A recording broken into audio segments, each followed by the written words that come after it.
Magandang araw mga kaibigan. Bigyan natin ngayon ng opinion, reaction itong article sa Manila Bulletin.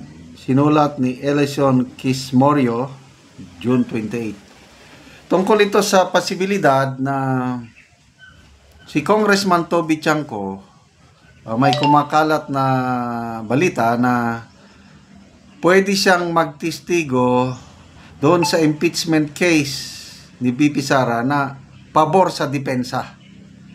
Kasi matatandaan na natin, after May 12 election, nagsalita si Congressman Toby Chanco na yung impeachment case, pinilit na pirmahan in exchange para ma-release yung pundo sa mga kongresista na pumirma. Nako, mabigat yun. Kung titistigo, kung ano yung pahayag ni Congressman Toby Chanco sa mga interview niya, at kung yun ang sasabihin niya sa impeachment trial, patay sila. Mabigat yun. May credibility itong congressman ito. So ang tanong, ano yung posibilidad? May lumapit na ba kay Congressman Toby Chanco, member ng defense team ni BP Sara, para kunin yung commitment niya para magtistigo? Ito ngayon yung article. Chanco says BP Sara not tapping him as impeachment trial witness. Basahin ko ha.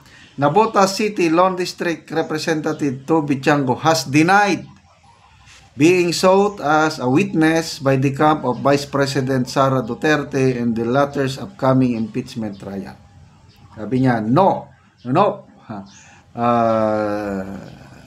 Sabi niya, no. Nung tinanong siya tungkol nito. Okay, so, ulitin ko after the midterm election, natalo yung alyansa. Ang binatikos nila, ang blame napunta kay Congressman Toby Chanco dahil siya daw ang campaign manager. Inakusahan siya na yung mga pundo, parang konti daw na-release na pundo, sana po na mga pundo,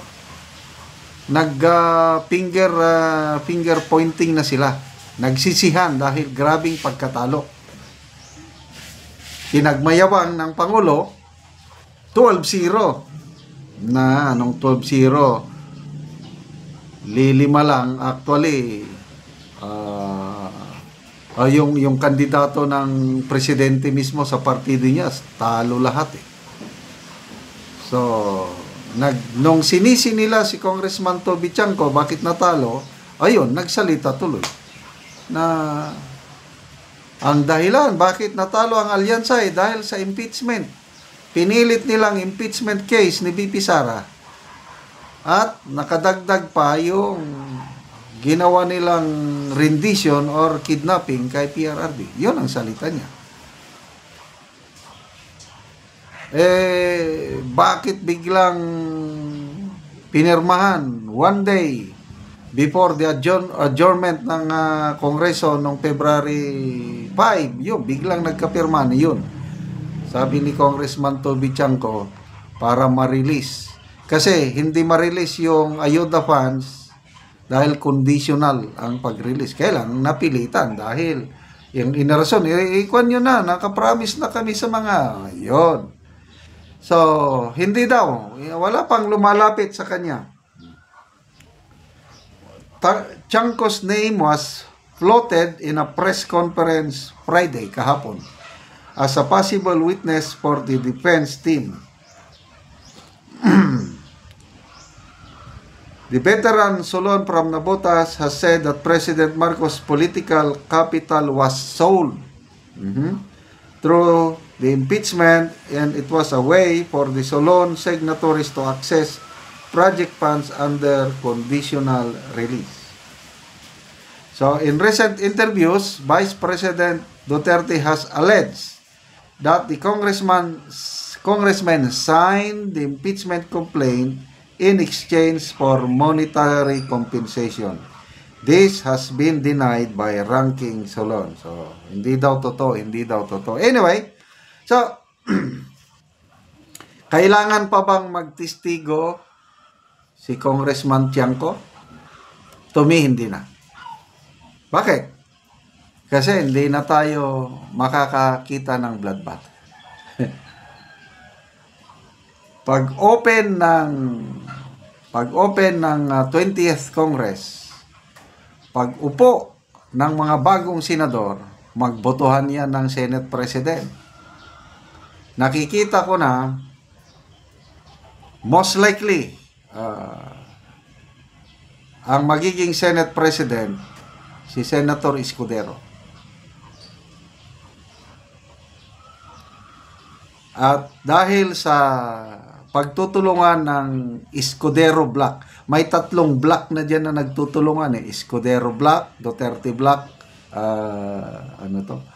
Zubiri Block. Ito, may kaibigan ako na retired general, mas senior officer ko ito, nag-text siya. Sabi niya, on the issue of Senate President and impeachment trial, there are, I suppose, 3 blocks which will support dismissal or acquittal. And those are, Escudero, Zubiri, and Duterte blocks. Yan 3 grupo na yan ang mag-push for the acquittal or dismissal of the impeachment case. As against, sino naman yung gustong ma-convict? Si BP Sara. Sino yung gustong magtuloy ang trial? As against, ito sila. Anti-Duterte elements composed of Reza Hontiveros, Gatchalian, Tulfo Brothers, so 4. Kiko, Bam Aquino, so 6 na yan. 6. Anti-Duterte ang ito. Sabi niya, I am not certain about Ping. So alanganin. But, sabi niya, Tito Soto will go against pro Sara by virtue of his ad o yung fight with Chis Escudero. So 7 ang mga senador na mag-push para ituloy ang trial at makonvict si BP Sara. Just my take, sabi niya, you didn't mention Pia Cayetano, but I suppose wherever her blood goes, she goes. Alam na natin ang takbo ng support ni Senator Peter Alan Cayetano.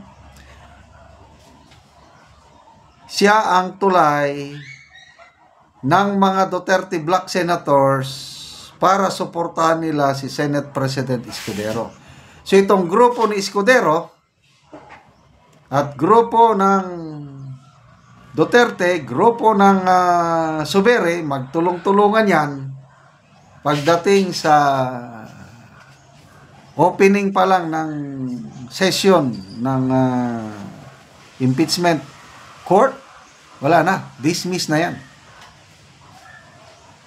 So ano pang, hindi mo na kailangan ng witness dahil madismiss na kaagad yung ano. Yun ang aking basa dyan. Okay, so salamat mga kaibigan sa inyong pagsuporta sa ating channel. Nakakatulong kayo ng malaki sa tribong Talandig ng Bukidnon. Ang sweldo natin sa channel na ito is pantulong natin ito sa tribo. Namimigay tayo ngayon ng mga libreng yero at pako para makapagpatayo ng mas maayos na bahay itong tribong Talandig. Panoorin nyo ang video na ito. Okay, salamat anay nag-sponsor. Ito.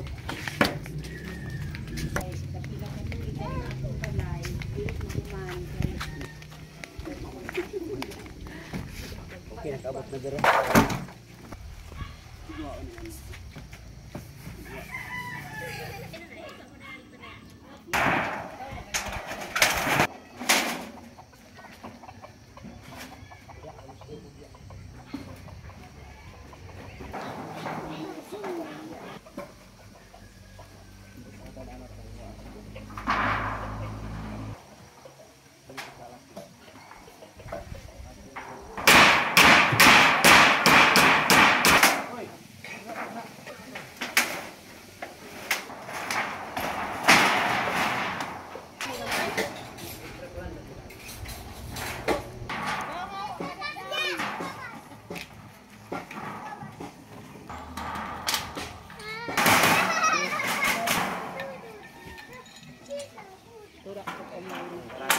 karon naman na gid sa pagato.